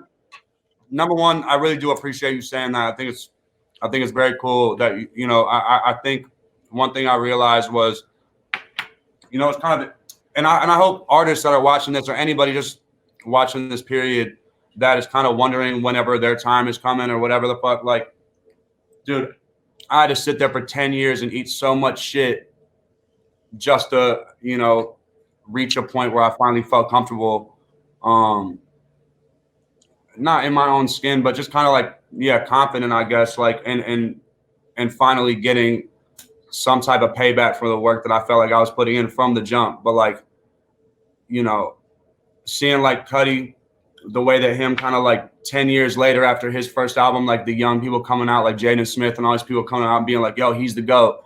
Or like, yo, I fucking like love what he, because people, you know, the peers weren't saying that at the time when he came out. You know what I mean? I was living it. I was there. I was watching, you know what I mean? Mm-hmm. And just to see him get his flowers and shit, it's really cool because I've seen so many peers of mine fucking not get their flowers, you know what I mean? And they're gone and they'll you know, and they might not ever know how we felt. So I really do appreciate that, man. I do have to be honest, though. I got to be honest, because I would be hypocritical if I wasn't honest about it. Not too long ago when I was writing blogs and on the podcast, I definitely have said the phrase, fuck MGK, because in your personal life, dude, you've been on a hot streak with some of the company you've been keeping. A couple of the girls you've been hanging out with are at the top of my list of girls that I would go hard for. And you are running through them, dude. You've been doing well. You've been doing well on that scene. And I feel like it's been a good run on that front. Oh, I genuinely like all these people, so I wouldn't necessarily put it in the words that you said. No, that is rude the way I'm saying it. But every time I see the new another headline, it's like you are hanging with whether you're making music, whether you're making movies, whether it's your personal life, you are with all the dopest people out there right now. Oh, thanks, man. Thank you. Yeah, I don't know, but I mean, you know, it's. You live and you learn, man. I don't care that you said fuck MGK before. You know, all that matters is the end story. That's kind of what I was saying. That's kind of what I was trying to say. I'm high as fuck, obviously, but I was trying to, you know, kind of just say to people out there, like, yo, if you just stick through shit and you just, you know, take. Of course, I know that you're not the only one that said that either. You know what I mean? There's millions. You know what I'm saying? And the point is. Yeah, but I'm also saying I meant it in a like I'm jealous because you're killing it way. I'm not saying like fuck you. I'm saying like every time I saw the girl you're hanging with or the movie you're doing, I'm like, this fucking guy is living the dream right now. I mean, yeah, you're not alone, man. Everyone, even when I go out, dudes like you hate me all the time, so it's all right. Is that true though? Do you feel like the average guy is like hating on you?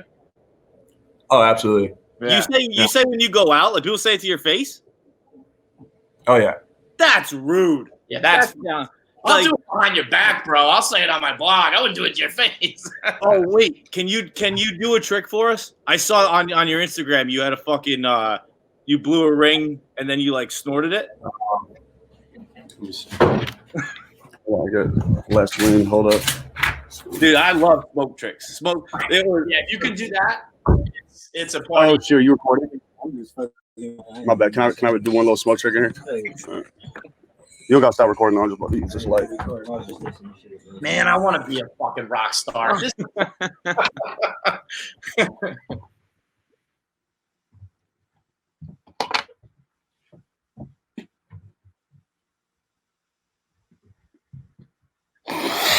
Let's go! That's fucking great. I would do that shit every time. Can you see that? Yeah. Hold up. Wait. Sorry, guys. A master at his craft here. Gotta get it right. Oh, you didn't see it, huh? I did it. You couldn't. Watch it go. That's good. Oh, no, fuck. I keep getting giddy. I'm like dancing.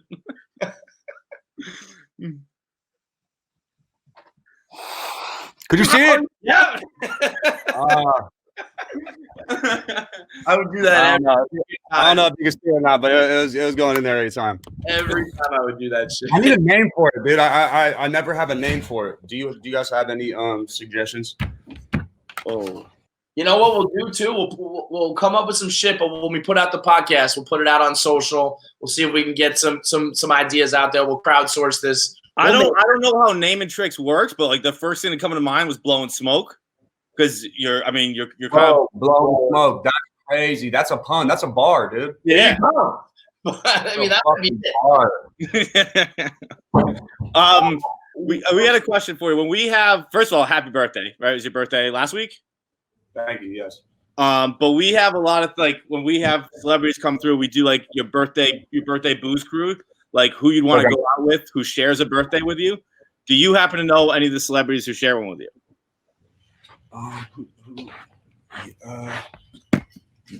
Yeah, actually, do you know them? Do you have them written down? I got them for you. We got all right. We got. Okay, my neighbor wasn't in the house. Yeah, that dude fucking keeps doing me. We got Amber Heard, Jack Nicholson.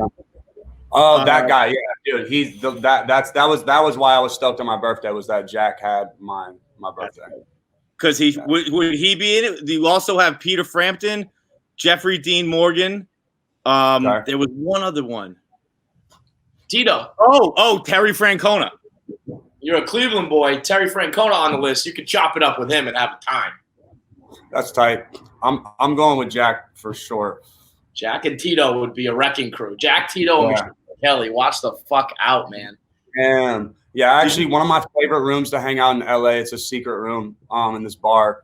But yeah, Jack Nicholson, Lennon, Jim Belushi, all these people, they used to kick it in this back room all the time. It's like the secret room that we go in. It's called the Nicholson Room. It's called the Nicholson Room? Who do you go back there with? Friends, and like other. I mean, you know, it's like one of the rooms. Like if other actors are there, other musicians, whatever. So musicians, we all go kind of hang back there. Dude, we got. Dude, I played Bloody Valentine for people back there all the time on the speakers, and went out into the main bar and would just play it. Like I would always play The Killers, Mr. Brightside. Then I would follow the Bloody Valentine. To like no one would really, not think that this song was. They wouldn't even know that it was me. They were just like, right. Oh, this song. They were just vibing. But I would always just set it with Mr. Brightside, so they're just in it. They and kind drop of like, This was months ago. This was a long time before the song came out. That's a duo right there, man. We got a request. Can we throw out a cover idea since you've been doing them all through quarantine? Yeah, definitely. Yeah. Can you do The Greatest Show? You know the musical, The Greatest Show? Yeah. My boy did that soundtrack actually. Give me that. That's what we like. That's like the theme of our podcast. The Greatest Showman. Your boy did that soundtrack. The Greatest Showman is one of like the hardest going songs. I don't know if you've seen the movie. When it starts and there's like at a circus, and it's like, boom, boom, boom. It's fucking dope. I always see you post though about how it's number one. It's like number one all the fucking time. That soundtrack or something. So I'm gonna check it out. The Greatest Showman, monster hit. Because I also consider myself the greatest showman on stage, also. So that is appropriate. If you've never been to one of our shows, which I assume you have not. I have not. But why would you assume I have not? Why do you say that? Because if you would have seen us live, you would have been a fan from the day that you saw it. I thought you were profiling me. Nah, dude, you look cool. Thank you, bro. I'll tell you. Now you're starting to lie on the podcast. We can't have that. No, you got fucking weird astronauts in the back. He has paintings. He's cool. It's cool shit. Yeah, it's cool. Yeah, I got my children's artwork up here. I got up here. So yeah, that's big. All right, man. Well, we appreciate the time, and the new single is very dope. Bloody Valentine. Later in July is Tickets to My Downfall. Yeah, July. It's a summer album for sure. All right, man. Well, thanks so much for the time. We appreciate it. All right, can you guys go? I need you guys to get in your car and go blast that and just and ride to that shit. And you know what I mean? Get the Barstool squad on that. This is the fucking beer pong fucking anthem. This is the fucking riding in your car with your friend anthem. This is the fucking go to the beach, watch the sunset anthem. This is the fall in love anthem. This is all of that. We're having a Barstool beer pong tournament, and it's going to be obviously through quarantine. And I'll make you this solemn promise, MGK. That will be my song on repeat whenever I'm playing. Let's go! That's hard. Thank you, dude. Thank you so much, man. Before you guys play that game, go ahead and run that replay back of me hitting the 3-cup game winner on the Nut Boys. Yo, we were saying on the last episode, on our last podcast, we were talking about things that like still make you feel really athletic. And you skate and shit. You said you hoop, so you're probably still athletic already. But hitting beer pong, number one. If you go back to back on a cup, that shit, you get the crowd going. Number one, you still feel like an athlete in your prime. Yep. Winning a Grammy, winning a beer. Same level. All right, man. Thank you, man. All right, so there's a guy, Machine Gun Kelly, who will just never be even a fraction as cool as he is. I'm looking forward to when Machine Gun Kelly does a rap about blowing smoke. And that was you. You could put your hand up on that one. I have bars. He was. If you watched the interview, he was like, "Oh shit, I like that. That's a bar." That was very cool. That was a very cool moment. So go download Bloody Valentine. Cannot co-sign it enough. And now let's get into it with Logan Paul. This interview is brought to you by Aveo. Daily contact lenses are easy and convenient, which are two things that we all could use right now. Whether you're working from home, you're staring at your screens all day, you're chasing your kids around, playing teacher. Wouldn't it be nice to have a comfortable, technologically advanced pair of contacts delivered right to your door? That's what Aveo does. It provides soothing, hydrating, all-day comfortable daily contacts at an affordable price delivered right to your door. No more buying crazy expensive boxes of contracts in bulk. It's the only subscription contact lens company that offers both regular daily contacts and daily toric contacts for astigmatism. They keep your eyes healthy even after 12 hours of wear, 96% hydrated, and it's the contacts that get delivered to you on your schedule. Manufactured in state-of-the-art clean room that's fully automated, and right now they have the best deal you can get anywhere. Get a 10-day trial pack for $1. That's $1 at aveovision.com/KFC. That's AVEO vision.com/KFC for your $10 day trial pack for $1. You're not going to get a better deal than this. So go to aveovision.com/KFC. Yeah, I hope this shit is over soon, bro. I'm kind of getting over it. Dude, we were told that like hopefully by the end of the month we'll be back in the office, and I never thought I'd be hoping for that, but I am. Yo, what's up, man? What's up, brother? What you doing, dude? I'm doing good, bro. Y'all good? Yeah, man. Did I just hear you say you're ready to go back, John? Oh, fuck that, man. I've been ready. Say it ain't so. Say it ain't so. Look, here's the deal. I like hanging out at home, cooking myself some duck for dinner. But who eats duck at home, though? At 4 p.m. Bro, yeah. What is that? Right ahead of me. I had to squeeze dinner in right before this. But I chef up. I've become a fucking monster chef in this quarantine. Oh, have you? I cook every meal. And I slaughter it. Did you see that spinach I bought today? I bought so much goddamn spinach. It's fucking crazy. Bro, you're cooking duck at 4 p.m. and calling it dinner, man. This ain't good. This ain't good. Dude, that is very funny. Duck at fucking 4 p.m. I love it. Yo, what is this a home studio for you?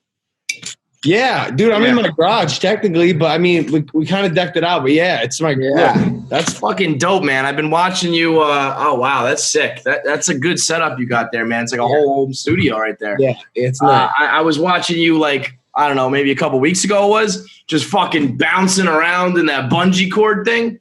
Oh, I was telling John we were doing the dumbest, most random shit like. Yeah, I don't know. Put a bungee jump thing in our house. I don't even want to say the things I did because, like, as a 25-year-old adult male, it's kind of fucking corny. Do you feel like an adult male? I want to assure you that a fucking bungee jump dunk in your living room is not corny. I yeah, it's pretty fucking cool. It was pretty fucking cool. Yeah. No, don't that maybe some other shit, but not that one. That's fucking dope. I feel like are you throwing it back to like a few years ago when you were just doing wild shit to put up there? Because it's like, what else are you gonna do, right? Yeah, it's anything that is like shock value, or I've said this in my vlogs sort of as a joke, but I realize it's actually not.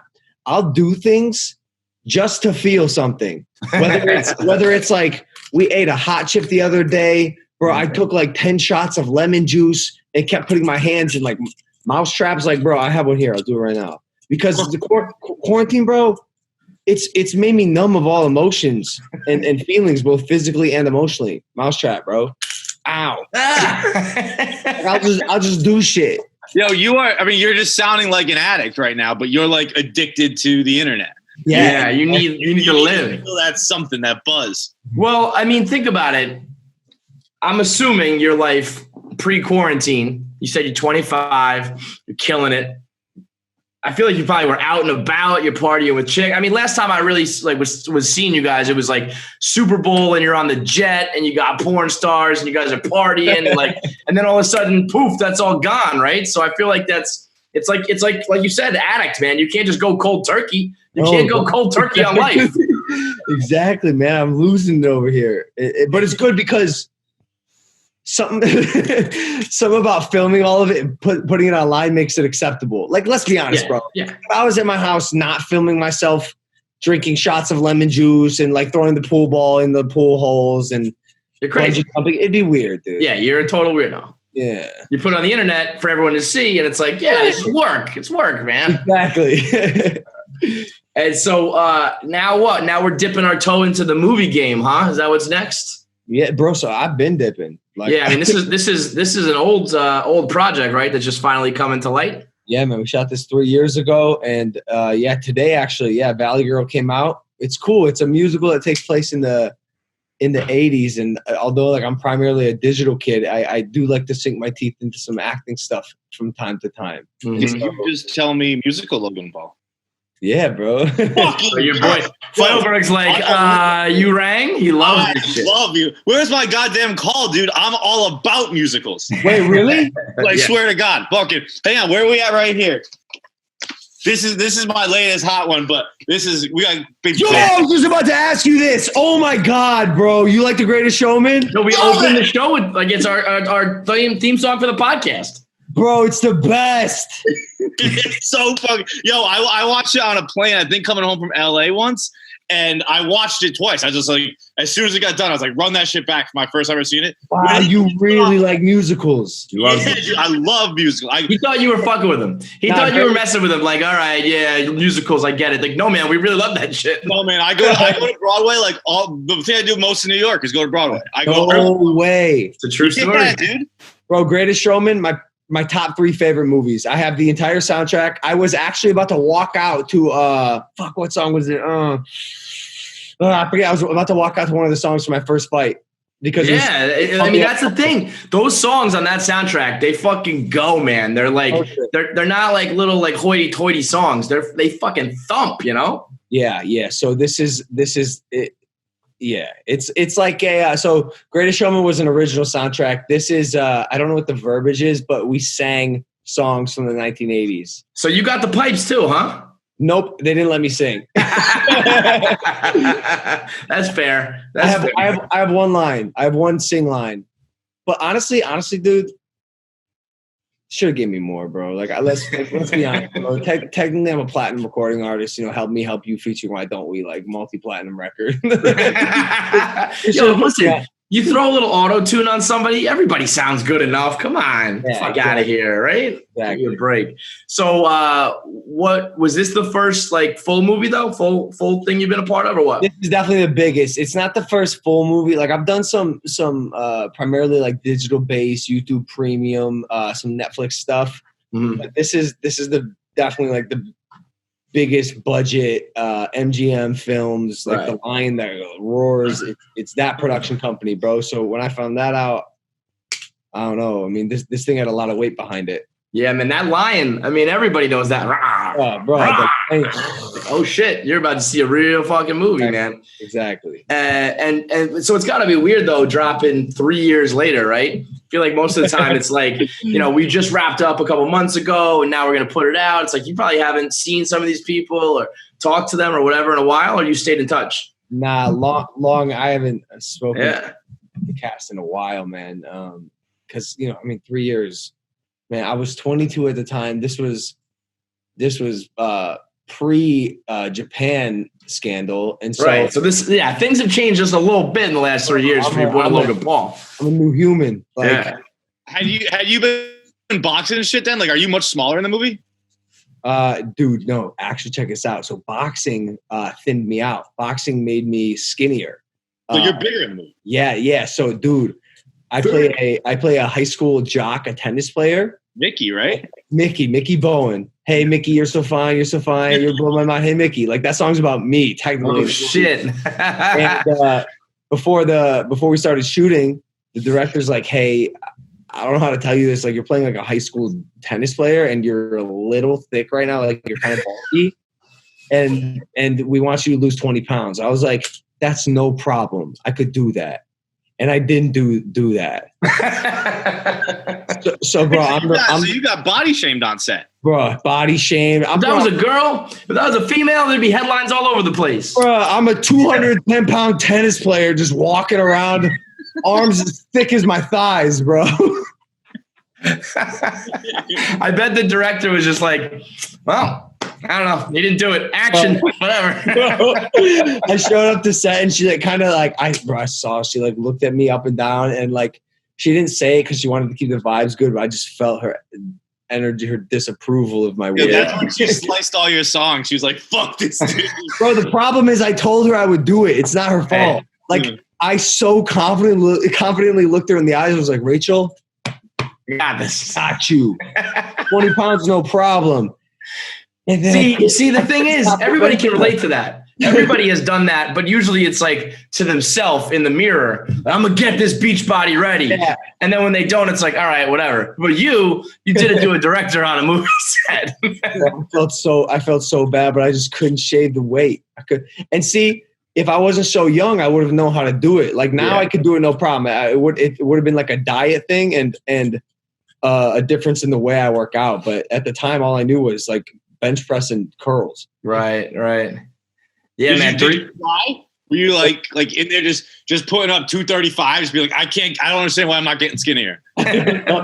Bro, my agent specifically told me, he goes, stop lifting weights. Like, just run. I go, no problem.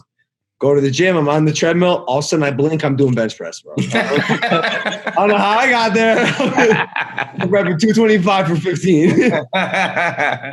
So that's out now. You can get it on demand and shit. So you can get it somewhere. Yeah. It's on Amazon. It's video on demand. It's good. Okay. Get it where they're made. I think it's on Google Play, YouTube. I got you, Logan. What else is cooking, man? What else is going on? I've been seeing some of these impulsive clips. I feel like you guys have been tackling some heavy subjects and like doing some real shit on that show. It's good, bro. It's a good show. We've been opening up a lot about ourselves and what's going on in our lives because we're a guest-based podcast, but quarantine has made that very difficult. Right. So yeah, man, we've just been grinding out these episodes. The vlogs too, man. We're crushing it. We're fucking crushing it. Like 3 vlogs a week, 2 podcasts a week. Everyone on the team is thriving. I don't know if y'all seen Mike's shit, but he just released the book, right? Yeah, bro. He's been working on this for 8 years, and like I've known him for 6. My whole duration of our friendship, he's been working on this book. Dude, we were just talking about it like 2 episodes ago. I started writing a book for 2 weeks and quit already. So no way. Bro, it was hard. The book shit, man. I tip my cap to him because when you got a story to tell, you really like the idea of a completed book sounds awesome. And it's like, oh, if I could do this, it would sell and it would be everything. And I know how to write, like all that shit. But to actually do it is a whole different ballgame. But the difference is, John, what was your book going to be about? I didn't know. I was finding out along the way. Whereas Mike was like, let me tackle, like, this fucking, he went to the bottom and came back up again. So it's a little bit different when you have that motivation. Mine was going to be, I was moving back in with my parents for quarantine, and I was like, oh, this is going to be interesting. And then I started, and it isn't. It's not interesting. I'm eating duck at 4 p.m. End of the book. That's it. Bro, it's almost like I feel this way often about like really intense autobiographies. Like they almost shouldn't be written because of how dangerous and the trials and tribulations that person had to go through to be able to read that book. Like, bro, Mike should not be alive. Like oh God, he is a walking miracle. The dude should have died 10 times. He's had a gun in his mouth 5. Like, and that's literally just scratching the surface. If you were to tell him that before all of it went down and before he released the book, like any normal person would be like, no, I don't want to go through all that. Right. I don't want to have to do any of that. Right. And he does have an incredible story to tell. And so like, yeah. Yo, is that picture he posted of himself, Big Mike? I mean, that was an entirely different human. I said, I go, when I met him, I was like, why I call you Big Mike, bro? You're not that big. He's like 1 inch taller than me, about the same weight. He goes, oh, you have no idea. Yeah. I lost 300 pounds. I was addicted to heroin. I go, I see. I get it now. I get it. Yeah. I get it. He was thick. Fact. He was looking like Logan showing up to the movie set. Real big. Bro, facts. The team thriving. Everyone's doing well. What's the word though? Forget about work though. Like fun wise, party wise, socially wise, like. So for me, bro, they tend to go hand in hand. Like, and I've been escaping to my ranch with my dad, who's actually next to me here. Check this out. He came back to my ranch today. How are you? I actually saw. I didn't get a chance to catch the whole episode, but I saw the clip of you giving out fatherly advice and whatnot. It sounded like you know what the fuck you're talking about, man. Well, I don't know about that, but hey, look at this. It looks like it turned out pretty good, if you ask me. So yeah, 2 out of 2 is not bad, right? Yeah. Yo. So bring up your leg here. Yo, so he works at my ranch, and he was fixing his stove. How high can you bring it? Bro, his stove in the cottage that he was in like blew up and fried his fucking leg. Oh my God. Caught my ass on fire. Toast, Holy bro. shit. Like, toast. I'm saying like went kaboom around me. I was like, oh shit, this is not good. I ran outside, got a fire extinguisher. The chick that was in the place, I told her, get out. She ran out. And I was like, I got one shot to put this fire out. And if I don't make it, it's an explosion. And I'm texting Logan saying, cottage is gone, bro. Holy shit. out there. And you put it out?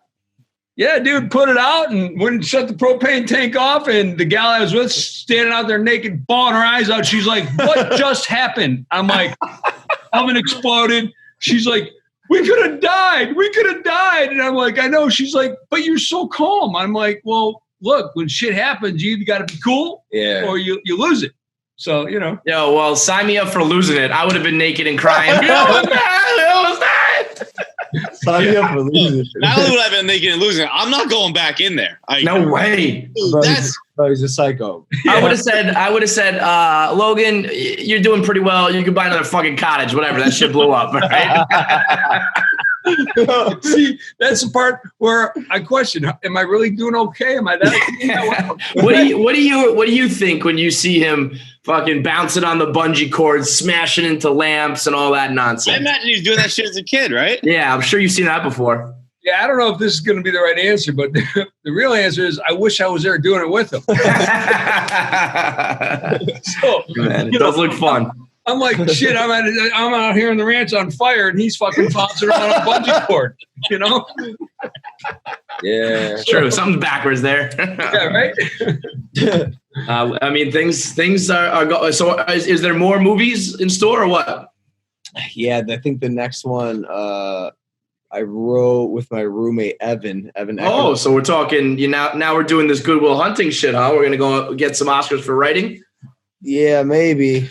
We'll see, bro. But like, I think the sweet spot for me is going to be combining the thing that I love most about digital media in that we can control it and shape what the creative looks like. Mhm. and then the legitimacy of Hollywood. Like that's why I act. It's fun to be respected for like an actual craft. I'm not sure Right. that being a YouTuber is there yet, and you know I like both. So I think this next movie is going to be the one. Are you good at it?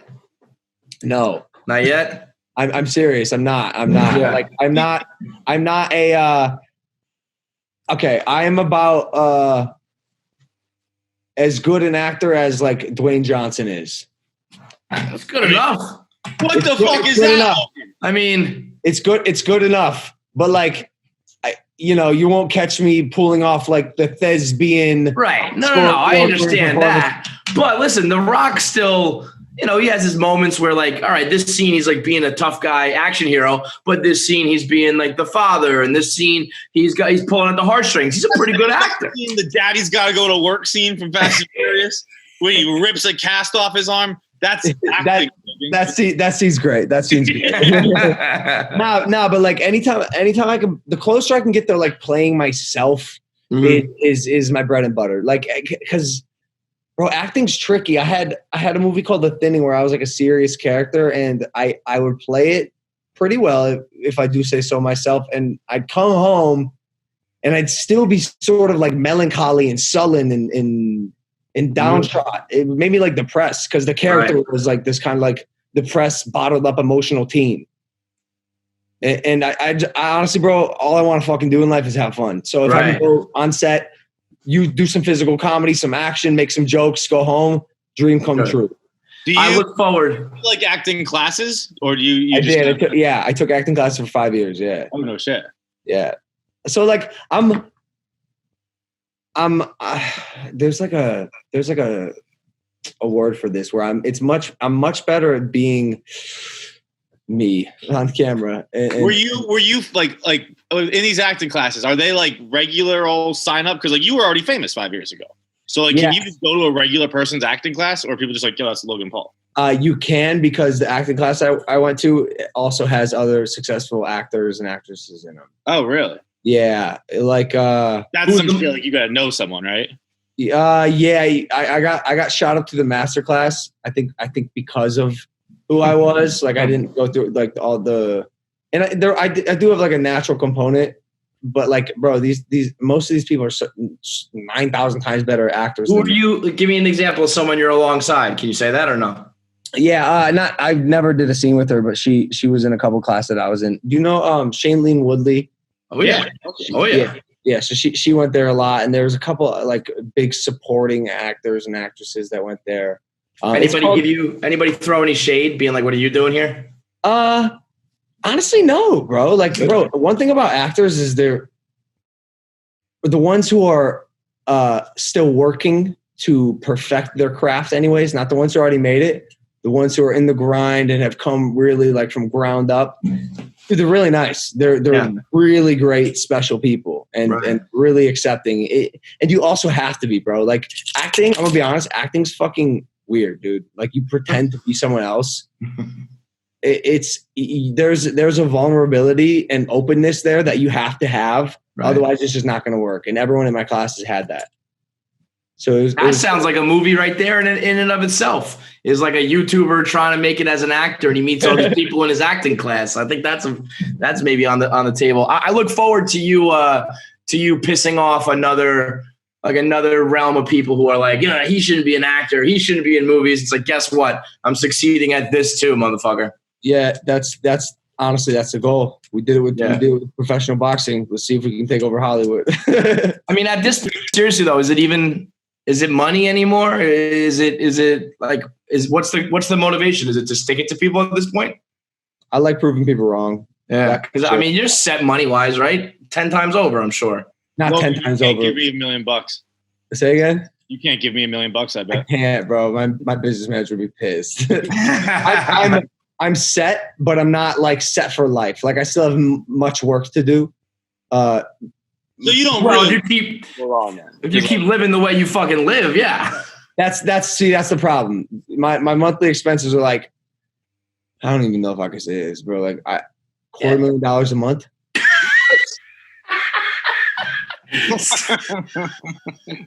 What are you That's talking? crazy. What do you just buy cars and like throw? Bro, I don't fucking know. I don't know.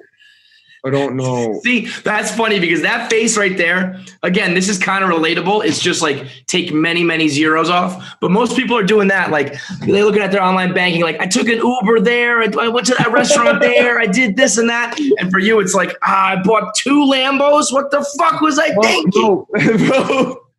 Bro, it's like, it's honestly a lot of like payroll and just actual regular expenses shit. I just have like a lot of people working for me. I have a lot of moving pieces. And yeah, so I buy some stuff too sometimes. What of it? Yeah. You know, I mean, so what, dude? So that makes sense. Because I saw like right before we started, I think the new blog you tweeted was trying to get 10 grand from Lana. Yeah, Lana Rose. Yeah, asking Lana Rose for 10K. I can't believe I just forgot Lana's name, by the way. Don't ever do that again. That's crazy. What was the deal? You were just asking her for money? So we got Mike a billboard for his book. It cost $25K. I had $15K cash upstairs, and I figured it'd be a good story point to get her to chip in. And then also, dude, my business managers, my finance team is very good. So anytime I'm forking over like cash, which is like almost every video now at this point, I get a call, a very disapproving, scolding call, like, hey, I just want to let you know, like, you should not be spending. They're way ahead of it, but they're like, yo, you should not be spending any more money until income starts coming in. Luckily, shameless plug, we're gonna start Maverick Clothing up again, May 22nd. So I'm really confident in this brand and my ability to market this brand because of how true it is to me and how close to home it hits. And so, yeah, I've been spending a little recklessly because I just don't I don't like living my life based on money, man. I fucking hate that. That's some rich people shit right there. Money doesn't define me. Fuck off, Logan Paul. No, but I've always been like that. But like, man, I read some comments yesterday. People are forgetting, like, I didn't just, bro, I've been rich for like 2 years, maybe. Yeah, you earned it. Yeah. I mean, you know, and it was because before I was rich, I would always invest in myself and spend money on the things that would make me happy. And that doesn't mean a Lamborghini. I'm talking about like, I would spend $90K on a podcast set before I've ever done one podcast in my life, like a major investment in myself that happened to pay off.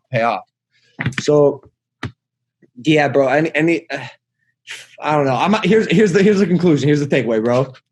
Logan Paul, will either be a billionaire or dead fucking broke. You will see me in the streets. I like it. No in between, bro. No in between. That's the only way to live, man. That's fucking great. That is. So like when you buy a 90K set though, in that moment, are you actually saying to yourself, like, this is an investment that's going to pay off? Or are you like, fuck it, let's go with the 90K set and hope it works? And then after the fact, when it's successful, it's easy to say it was an investment in myself and I planned this all out. But when you bought it, were you actually thinking that? That's a good question. When I bought it, I was unsure. I didn't know anything about podcasts, and I had never hosted one, so I had no idea.